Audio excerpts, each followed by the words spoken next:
one and all present over here. Do you know how interesting stories are? Yes, and there are several ways to tell stories. Dramas or plays are one such way to tell the stories in a very vivid way. Yes, of course. So what we are going to do today? We are going to enact a part of a very famous play by William Shakespeare, The Merchant of Venice. And what is the play about?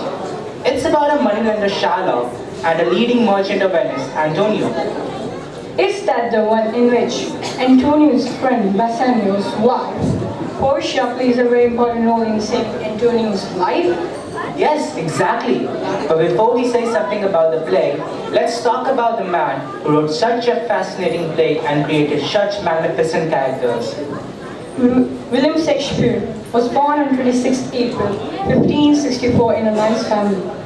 In his childhood, he went to a famous grammar school, but because of bad times fell to his family, he had to drop out of it. He later went to London and started working with a well-known theatre group.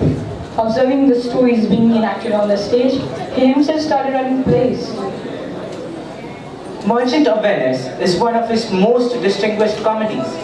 He is widely regarded the greatest writer of the English language. Now please talk about Merchant of Venice, which we are going to present on the stage today. Merchant of Venice is unique for its Italian settings and marriage plot. But do you know how the characters of Portia, Shakespeare's first great heroine, and the unforgettable villain, Shylock, has elevated this play to a new level? Shylock's cries for a pound of flesh have made him one of the literature's most memorable villains. Antonio, a leading merchant of Venice, is a wealthy, respected, and popular man. Among his many friends is a young man named Bassanio. He will again need a loan from Antonio. He tells Antonio that in Belmont there lives a beautiful, young, and wealthy heiress, Portia, and he feels sure that he can win her hand in marriage. But he cannot go courting as he is out of pocket. If he has to make a good impression, he has to appear at least as rich as the other wealthy suitors are. Antonio tells his young friend that at that time he is himself short of cash. He says that he knows a moneylender who can lend him the necessary amount, and Bassanio can use Antonio's good name as the security for the loan. At Belmont, Portia speaks to Nerissa, a confidant, telling her how tired she is of the constant stream of suitors. She says how she wishes to be free of her father's will. According to the will, Portia cannot choose her own husband. She can marry only the man who chooses the right one of the three caskets, one gold, one silver, and one lead.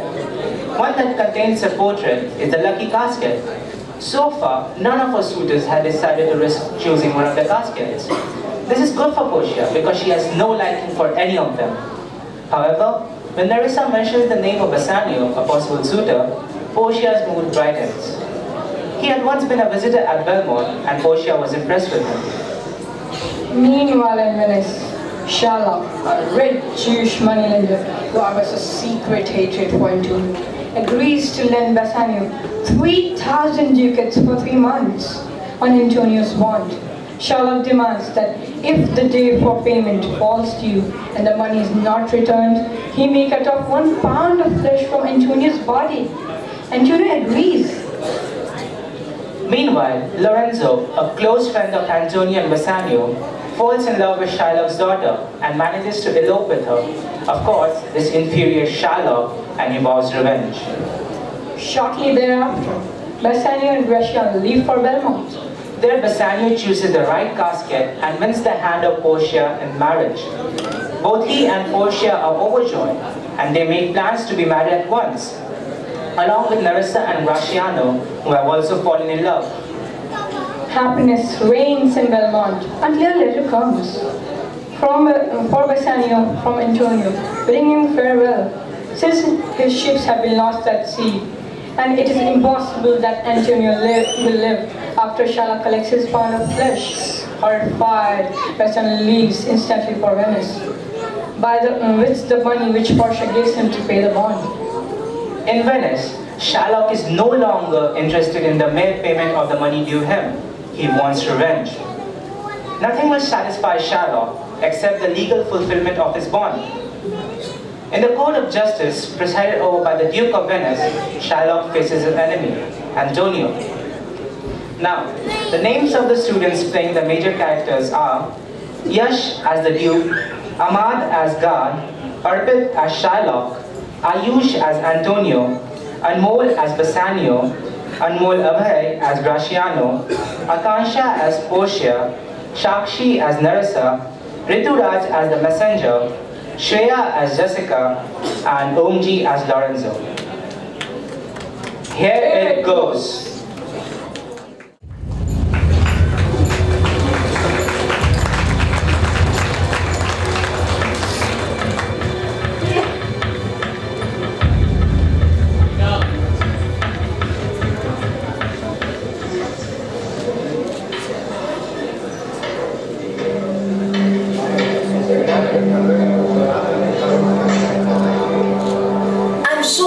Antonio, your adversary has a cruel heart, stiff like stone.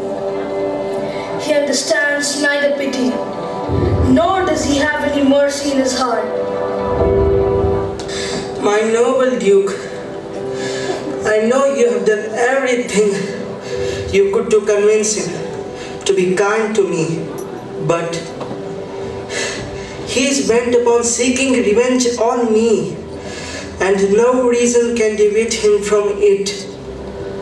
The world and I are of the view that only out of your malice you are here to commit this heinous act, and thus you must show some mercy and remorse. We are waiting for a reply. By our holy Sabbath, I have sworn to have the due and want the bond to be followed. If you don't give me what I seek, your law and your city both will be damned, and no one will ever respect them. You ask me why I choose flesh instead of 3,000 ducats? Then I say it is my will. There's no reason behind it but the hate I nurture against Antonio. I hope you got the answer. This is no answer, you unfeeling man. You hide your cruelty under your words. Do men kill all the things they do not love? I am not bound to answer you. There is no use wasting time over arguing with Shylock. He will not move an inch from what he wants. It's impossible to change his heart. Let the matter be over. Let the law prevail. For your 3,000 ducats, have 6. Even if there had been 36,000 ducats, I would not change my mind. I want a pound of flesh, as the bond says. If you don't show mercy, how will you receive any? I am not asking for anything wrong except that is in the bond. I have dearly want a pound of flesh, and I am asking for its mine, and I will have it. Relieve Antonio. You have my flesh and blood and everything. No, Bassanio. Let it be me.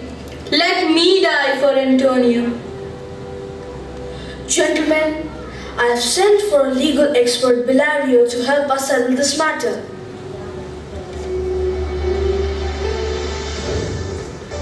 My lord, here is a message from the doctor with a letter for you.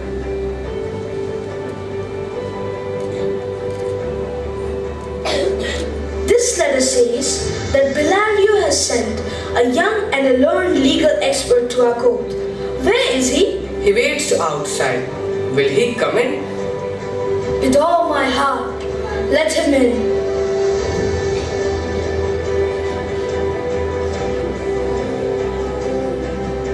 You are welcome, young sir.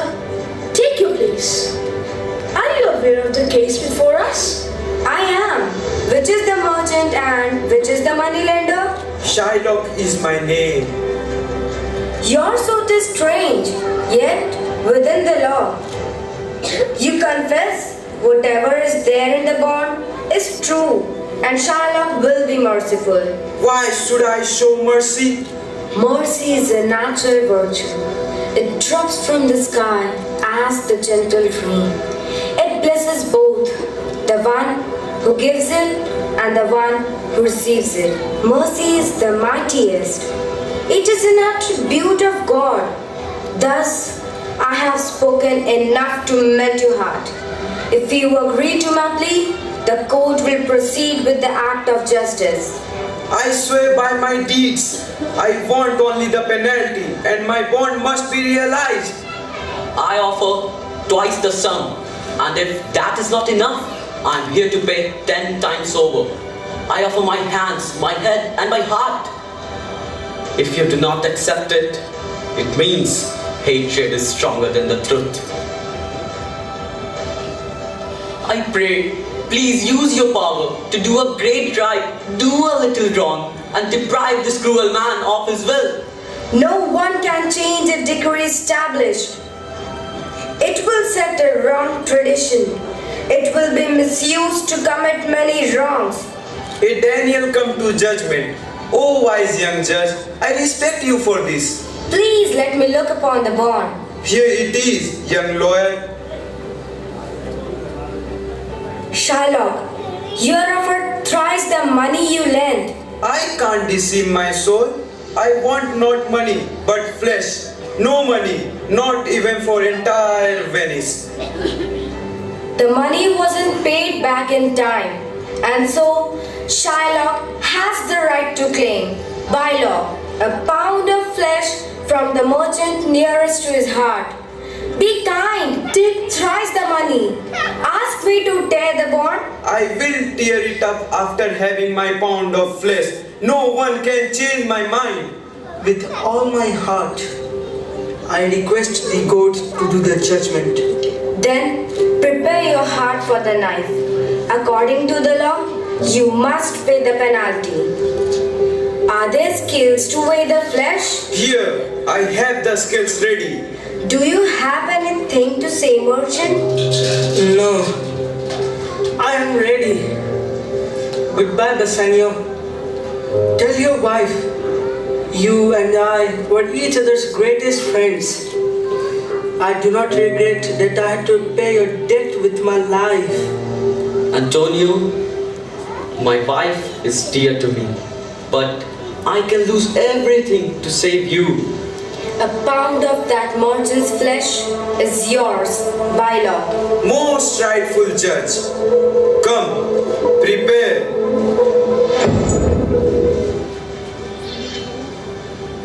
Wait a bit. There is something else. This bond gives you a pound of flesh, but no drop of blood. Take your pound of flesh, but while cutting it, if you shed even a single drop of Christian blood, according to the law of Venice, your lands and properties will be confiscated. Is that the law? You see that yourself. You seek justice. Be assured, you shall have justice more than you ask for. Then pay thrice the amount in the bond and let the Christian go. Here is the money. Stay. He has refused the offer in the open court. Now, he can't have the money. He only can have justice and his bond. Can't I have even 3,000 ducats? No, only the penalty. Wait, the law says if a foreigner tries to kill one of the citizens of Venice, the person he tried to kill will get half of his wealth, and the other half goes to the state. The life of the offender depends upon the mercy of the Duke. The Duke will decide whether or not you should be hanged till death. You see how different we are in our spirit. I pardon your life before you ask for it. Half of your wealth goes to Antonio. The other half comes to the state, which will be considered a fine. No, better take my life too. You have taken my house and my property. Now why leave me? By what will I live? What mercy can you show for him, Antonio? If the Duke is happy not to take one half of his property, I am happy not to take the other half. But he must promise that he will bequeath all his property to his daughter Jessica and son-in-law Lorenzo after his death. Do you agree? You must agree, Shylock, or there'll be no pardon.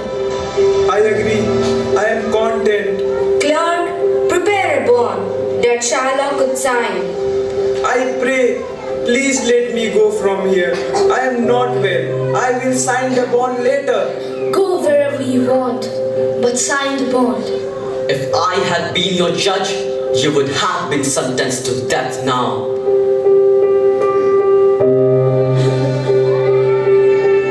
Antonio, satisfy this gentleman. You owe your life to him.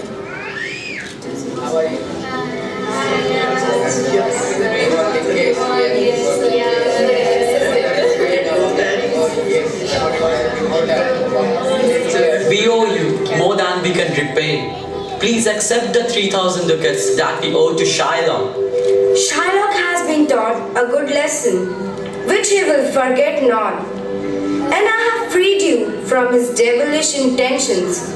Therefore, I am satisfied too. No more I need in the form of money. Please accept some tokens from us. That will be a tribute, not a fee. Since you insist, I shall take your ring. Do not draw your hand away. I want nothing else but this ring of yours. Good sir, this ring is a trifle, not worth you. I will feel ashamed to give this to you. I will give you the dearest ring in Venice. But for this one, please forgive me. Sir, you are too clever. First, you taught me to beg. And now, I think you are teaching me how a beggar should be treated. Oh, gentle sir, this ring was given to me by my wife. She made me promise that I will never part with it. A good exercise it is to save the gift. My lord Bassanio, please give the ring to him. Let my love compete against your wife's commandment.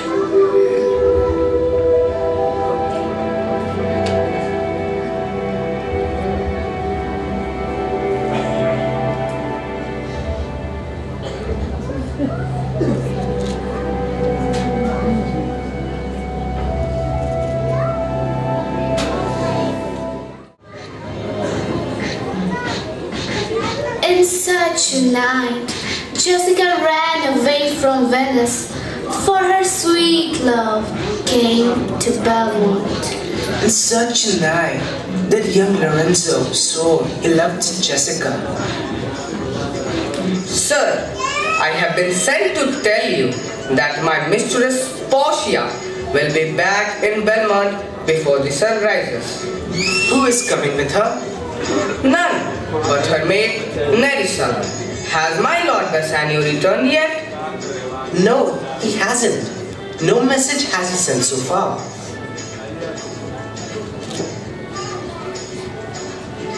Dear lady, welcome home. We have been praying for our husband's welfare. Have they returned? No, madam, but they're on their way. Nobody should tell them of our being away in their absence. Rest assured, madam, we will not utter a word about it.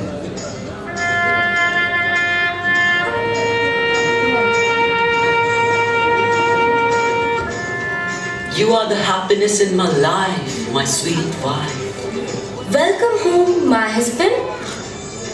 Welcome my friend Antonio, to whom I am deeply indebted. Welcome to our house, sir. Where's your ring?